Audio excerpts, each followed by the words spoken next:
Abang Hafiz ke? Betul. Ni makanan abang. Lah, kenapa lambat sangat? Motor rosak bang kat belakang. Lah, patutlah.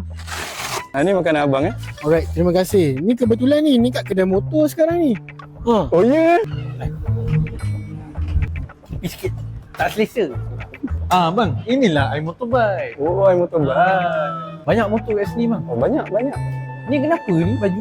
Sangkut tongkat bang tadi. Takut tongkat. Oh ya Ya. Alang-alang abang pun delivery rider. iMotorbike nak bagi RM300 diskaun tau dekat semua delivery rider. Oh ya Sampai bila abang promo? Daripada 9 Jun sampai 30 Jun. Oh ya. Nanti abang buat delivery ID sebagai bukti dan abang boleh claim RM300 diskaun. Oh ya. Ya. Makanya bye.